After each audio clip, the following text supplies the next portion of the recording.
Hello दोस्तों, veterans, नमस्कार। मैं दीवान सिंह। आज मैं आपको एक अजीबोगरीब कहानी सुनाऊंगा और उस कहानी से कुछ तथ्य निकल करके आए, आज वो भी बताऊंगा। मैंने कुछ चार्ट से लगा रखे हैं, लेकिन उससे पहले मैं बताना चाहूँगा कि पूरे देश के सैनिक, पूर्व सैनिक ओआरओपी की विसंगतियों को लेकर जगह जगह आंदोलन कर रहे हैं और हर व्यक्ति कुछ न कुछ कर रहा है, चाहे किसी भी रूप में कर रहा है, चाहे सरकार को गाली दे रहा है, चाहे धरना दे रहा है, चाहे मीटिंग कर रहा है, कुछ कर रहा है। सबका योगदान है, एक का भी ऐसा नहीं है जिसका हम ये नहीं कहें कि योगदान नहीं है। और मेन तो ओआरओपी की विसंगतियाँ हैं, नॉन ओआरओपी इश्यूज भी हैं, उनको भी नहीं नकारा जा सकता। अब स्वाभाविक सी बात है कि जब इस परिस्थिति में जो ओआरओपी की विसंगतियां थीं, अब वो बिल्कुल पिन पॉइंटेड हो चुकी हैं कि भारत सरकार से जब वार्ता होगी तो ओआरओपी की विसंगतियों पर केवल और केवल उस ज्ञापन पर होंगी जो हमने दिल्ली वेटरन्स के माध्यम से सभी डिपार्टमेंट को पहुंचाया, कई हमारे एक्सपर्ट के माध्यम से रक्षा मंत्री जी को पहुंचाया और राष्ट्रीय संयुक्त मोर्चा के नाम से फिर रेवाड़ी रैली की बात पहुंचाया और उसका जो जवाब आया उसका हमने बता दिया। अब सबसे महत्वपूर्ण यह है कि क्या पूरे देश के एक्स सर्विसमैन एक जगह इकट्ठे हो सकते हैं? ये इम्पॉसिबल है, इसकी प्रयास करना भी निष्फल है, क्योंकि कुछ लोगों की महत्वाकांक्षाएं इसके बीच में आएंगी। पर एक काम हम जरूर कर सकते हैं, अलग अलग रह करके भी। आपको पता है कि एफबीए ने एक बार डिमांड की थी 3 जजों की कमेटी की, जब ये टूटा नहीं था। अब तो इसके टुकड़े हो गए, दूसरी बात हो गई। और उसका हमने भी समर्थन किया था कि 3 जजों की कमेटी यदि भारत सरकार नियुक्त करती है तो अपनी बात को हम मजबूती के साथ उनसे कहेंगे। तो हम सभी संगठनों से यही अनुरोध करते हैं कि कुछ भी न हो, लेकिन 3 जजों की कमेटी, एक ऐसी कमेटी जो निष्पक्ष रूप से हमारी बात सुन सके, भारत सरकार देती है नहीं देती है, जो विसंगतियां हैं उनको प्रॉपर तरीक़ा से रख सकें, तो आप उनसे अनुरोध कर सकते हैं। तो अब मैं वहाँ तो इतना ही कहूँगा। आज एक अजीबोगरीब चीज़ हुई। मेरा जो ग्रैंड सन है मेरे साथ खेल रहा था, तो बच्चों को बड़ा शौक होता है यूट्यूब देखने का, कई जगह जन क्या क्या देखते हैं। तो उसमें कोई मिलिट्री के कर्नल साहब आते हैं, तो बच्चा पूछता है क्या नाम है, दादू ये कौन है? मैंने बेटा एक कर्नल है। बोले कंधे पे क्या लगा हुआ है? तो मैंने बताया स्टार लगे हैं, ऐसे से है।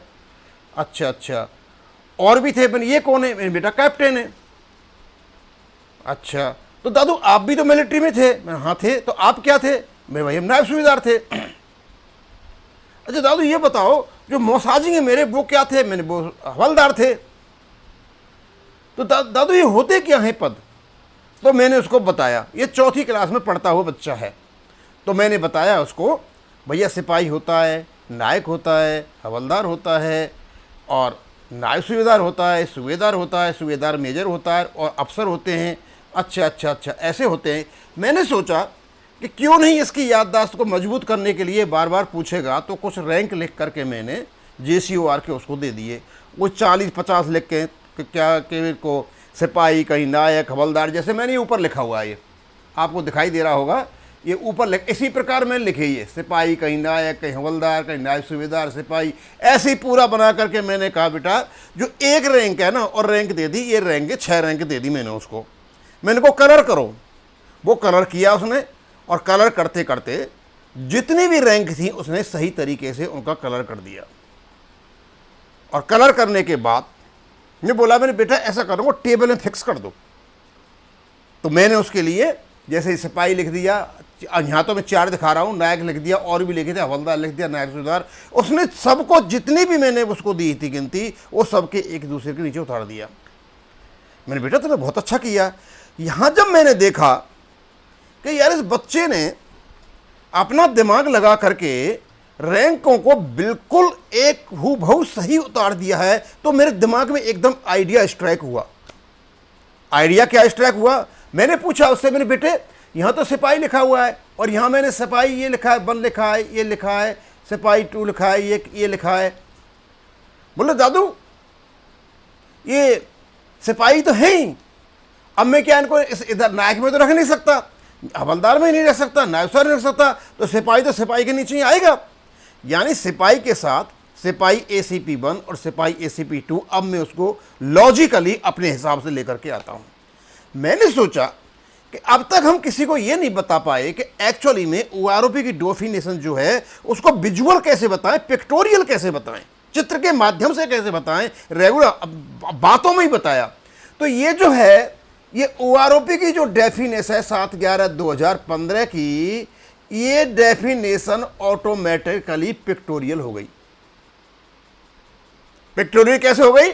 इसमें मतलब सिपाही चाहे बिना ACP के है या सिपाही ACP 2 है, वो सारे सिपाही में हैं, ये सिपाही नायक में नहीं जा सकता। और नायकों में भी नायक 1 है, नायक 2 है, नायक 2 कोई भी है वो भी नायक में रहेगा।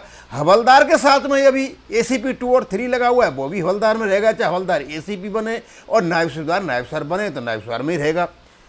हमने सोचा कि जो OROP का नोटिफिकेशन है उसमें यह कहा गया है कि same rank with same length of service regardless of their date of retirement. अब सैल तो हमें सेम रैंक ही ले लेते हैं।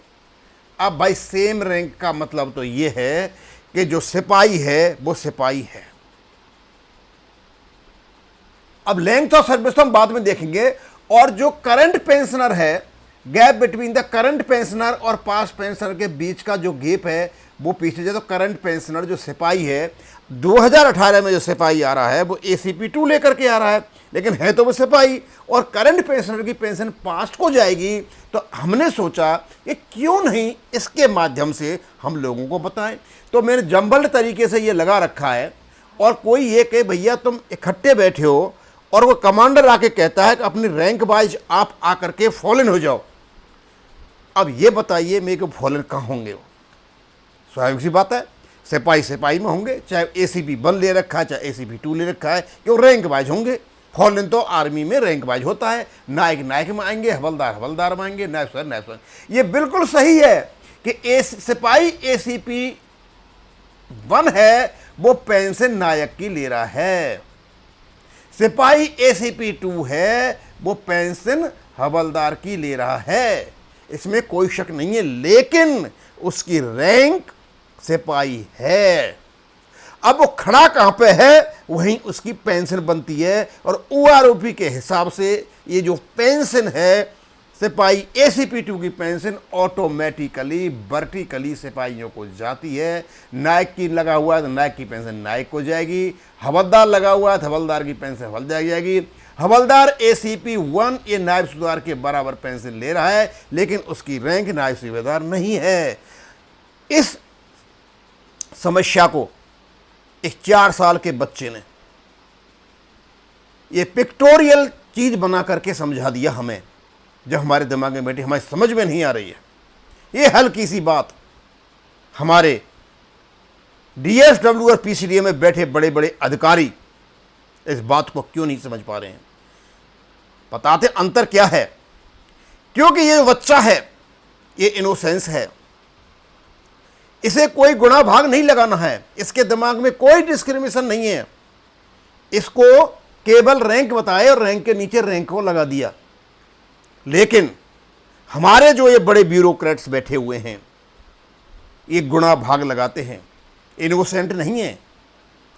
इनको दूसरों को नुकसान करना है, इसलिए ऊपर नीचे किसी चीज को कहीं करना और किसी चीज को कहीं कर देते हैं। भाई मुझे कोई ये बताए कि क्या है। अब मैं ये बताता हूं, हमारे जब सवाल का जवाब दिया था यही हम चाह रहे थे कि MACP जिस रैंक के साथ लगा है वो रैंक है, न कि उसकी जो उसको पेंशन मिल रही है। आपका नोटिफिकेशन तो यही कहता है।